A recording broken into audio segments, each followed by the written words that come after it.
ናታን ምግቡን አልተመገበም። ዳጣ ቀጣይ ክፍል።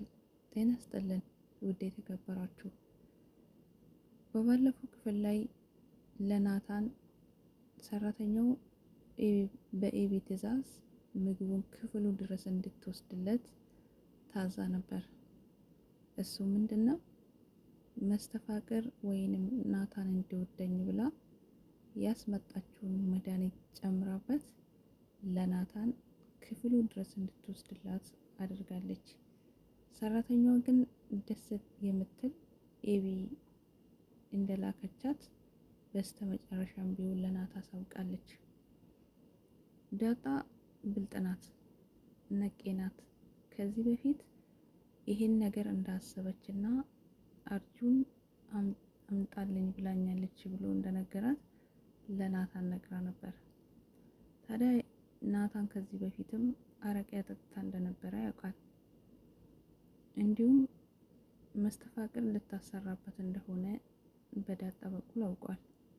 ስለዚህ ምን ተፈጥሮ ነው ምግቡ ክፍሌ ድረስ የመጣልኝ በማለት ሰራተኛን አፍጥጦ ጠይቋታል። ማን አዞሽ ነው ምግቡን ክፍሌ ድረስ ያመጣሽው?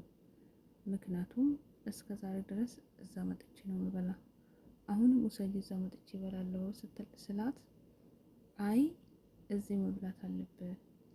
እሺ ማን ነው የሰራ ማን ነው ያዘጋጃት ብላትም እኔ ራሴ ነኝ አለችው። ግን ተሳስታ እዛ ውሰጂ ብላኛለች አለችው። የባሰ ናታን ነቃ። ስለዚህ መጨረሻ ላይም ይሄ ምግብ መርዝ ካለበት ወይ ሰው ቢበላና ቢጎዳ ተጠያቂ አንቺ ነሽ ብሏታል። ታዲያ ደንግጣለች። ስለዚህ ተናገሪ ብሎ ስጠይቃት ኤቢ እንደላከቻትና ምግቡንም ክፍሏን ድረስ ወስዳ እንደገና ደግሞ ለናታን ምግቡ እንዲደርስለት እንዳረገች ነገረችው። ስለዚህ ናታን ነቃ። ምግቡን አምጪና በልተዋል በያት ብሎ መለሳት። ወዲያውኑ ዳጣን ጠርቶ ከዳጣ ጋር ተማክረዋል። ታዲያ ናታን በጣም ተሰምቶታል። ናታን የሰላምዬ ደብዳቤ ኤቢክ እንደገባ ያው እናውቃለን። በዛ ደብዳቤ ምክንያት ኤቢ ናታንን እያስፈራራች ታገባኛለህ፣ ቀለበት ታደርግልኛለህ እያለች ሁሌ አዛውን ታበላለች። ስለዚህ ዳጣንን ጠርቶ ኤቢ ሁሌ እያስፈራራችኝ ቀለበት ታደርግልኛለህ ብትለኝ የሰላምዬን ደብዳቤ አግኝታለች፣ ካሜራ ቤት ውስጥ ለጥፋ ወስዳለች ብሎ ለዳጣ ነገራት። ዳጣ ግን ይሄ ደብዳቤ ምን ቢሆን ነው? ችግሩስ ምንድን ነው? አባቴስ ምን ሆነ? ምንስ ተፈጠረ? በእኔ ምክንያት ነው ወይ በማለት ናታንን ጠይቃለች። ናታን ግን አይ አልነግርሽም ብሏታል። መፍትሄ እንፈልግ በማለት ሰዎቹን ወይንም ደግሞ እኔም ቤተሰብ እናድን ብሏታል። ታዲያ ችግሩ ሳትነግረኝ እንዴት አድርጌ መፍትሄ እንፈልጋለን በማለት ዳጣ መልሳለች። ካልነገርከኝ እሱም ነግርሻለሁ፣ መጨረሻ ላይም ቢሆን ነግርሻለሁ፣ አሁን ግን ልነግርሽ አልችልም ብሏታል። ስለዚህ ኤቢ በሱ አስፈራርታ ቀለበት አድርግልኝ እንዳለችውና እሱም ደግሞ መላሳጣና ግድ ሲሆንበት እሺ እንዳላት እንዲሁም ክፍሉ ድረስ መታ እንደምታስቸግረው ለዳጣ ነግሯታል። ዳጣ ታዲያ ይሄ በጣም ከባድ ነው፣ ለአባዬ መናገር አለብህ ብለዋለች። ግን ደግሞ አባዬ ኤቢን ይጎዳታል፣ ቢገላትስ ብሎ ናታን ፈርተዋል። ዳጣ ግን ምንም ቢሆን ልጁ ነች፣ ምንም አያደርጋትም። ግን ደግሞ ከአንተ አቅም በላይ ደረጀ ነው የሚችላት። ስለዚህ ለአባዬ ንገሪው፣ እሱ ስርዓት እንዲያስዛት በማለት ዳጣ ምክር ሰጥተዋለች። ናታንም የዳጣን ምክር ተቀብሎ እውነትም ልክ ነሽ፣ ምክንያቱም ይበልጥ አባዬ ምስጢሩ ስለሚያውቅ ኤቢን ሊያስቆማት የሚችል እሱ ብቻ ነው፣ ለሱ እናገራለሁ በማለት ደረጀን ጠርቶ ለደረጀ ሊናገር ወስኗል። ዳጣ ታዲያ ናታን ጋር ቆይታ ወደ ቤት በምትሄድበት ሰዓት ኤቢ ሳሎን ላይ ቁጭ ብላ ጠብቃታለች። ዳጣም ሰላም በማለት ገብታለች። ታዲያ አንቺ የሰራተኛ ልጅ እንደሆንሽ ማን በነገረሽ በማለት ጀምራለች ኤቢ። የሰራተኛ ልጅ አይደለሁም፣ ደግሞ እኔ ወስኜ እኔ አድርጌ የኔ ጥፋት አይደለም፣ የማንም ልጅ ቢሆን አይገርመኝም ብላለች ዳጣ። ስለዚህ አንቺን ብትሆኚ እኔ ሰራተኛ ልጅ አይደለም ያልሽው እንዴት አወቅሽ አለቻት። አባቴ ነግሮኝ፣ አባትሽን አትመኙ በማለት መልሳለታለች። አባት ቤተሰብ እምነት ነው።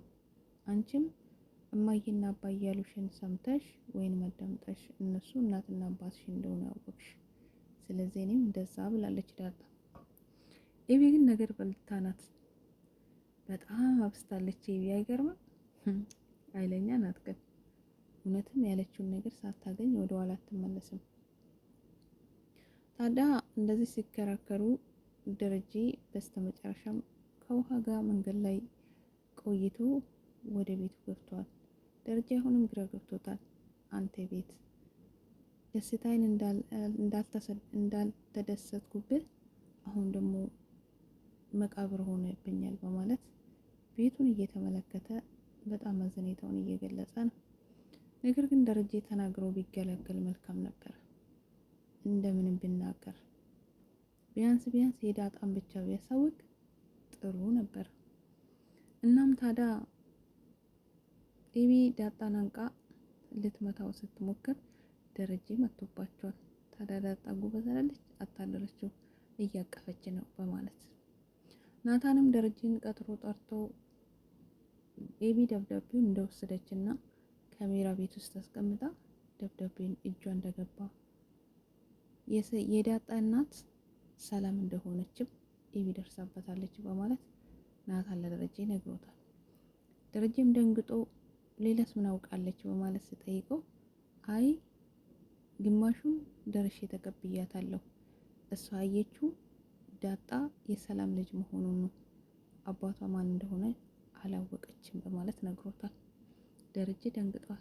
አንተ ሳውቃለሁ በማለት ጠይቋል። እኔ አዎ ሁሉንም አውቃለሁ፣ አባዬ ግን ይቅርታ ምንም ማድረግ አልችልም ብሎታል። ደረጀ በጣም ደንግጦ አዝኗል። ናታን ግን አይዞህ አባዬ፣ ይሄ ይፈጠራል፣ የሚፈጠር ነገር ነው፣ ስለዚህ አትጨናነቅ፣ ችግር የለውም። ግን ደግሞ ኤቢ እያስፈራረችኝ ቀለበት ካላረክልኝ ካላገባህኝ ለማዬ እናገራለሁ እያለች እያስፈራረችኝ ነው። ስለዚህ ለማዬ ልትናገር ጫፍ ላይ ደርሳለች፣ አንተ አስቁማት ብሎታል። እሱም በሷ እናትና በሷ አባት አንተን በግድ እያስፈራራች ብሎታል። ስለዚህ ናታን ቀን ይጥላል፣ ይሄው በጨርቅ ተሸፍኜ የተወረርኩ ሰው ነኝ በማለት ለናታን መልሶለታል። ናታንም አይዞህ አባዬ መፍትሄ ይፈለጋል፣ ግን አሁን ኤቢ ለማዬ እንዳትናገር የሆነ ነገር ማድረግ አለብህ ብሎታል። ደረጀም ቀጥታ ወደ ቤት ሄድና ኤቢን ወደ ክፍላ ጠርተ ክፍላ ውስጥ አቆየኝ በማለት ናታንን ነግሮታል። ናታንም አባዬ እንዳትጎዳት ብሎ ሲነግረው አንተ አሁን ምልህን ብቻ አድርግልኝ፣ ኤቢን ወደ ክፍሏ የትም እንዳትሄድ አቆየኝ ብሎታል። ደረጀ የአባትና የልጅ ዛሬ ያበቃል ብሏል። ምን አይነት እርምጃ ይወስድ ይሆን? ኤቢ እውነት ምናልባት ቢያስፈራራትና ጥንቃቄ ቢሰጣት ደረጀን አከብራና አባትነቷን ተጠብቅ ይሆን? ወይስ ደረጀ ኤቢን ምን ሊያደርጋት ይችላል?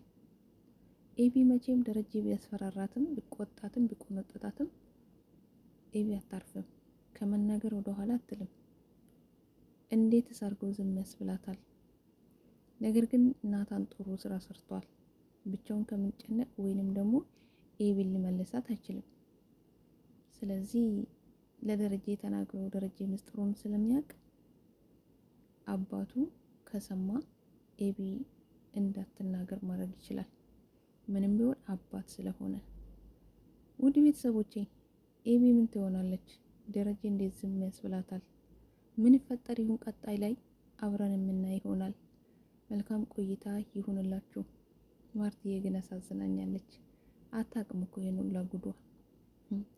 ውሳኔው ምን ይሁን? የሰማች ቀን ደረጀን ታባረራለች ወይስ ደግሞ የምጥን እናትና ቤት አባት ታርቋሉ? ደስ ስል። መልካም ቆይታ ውድ ቤተሰብ።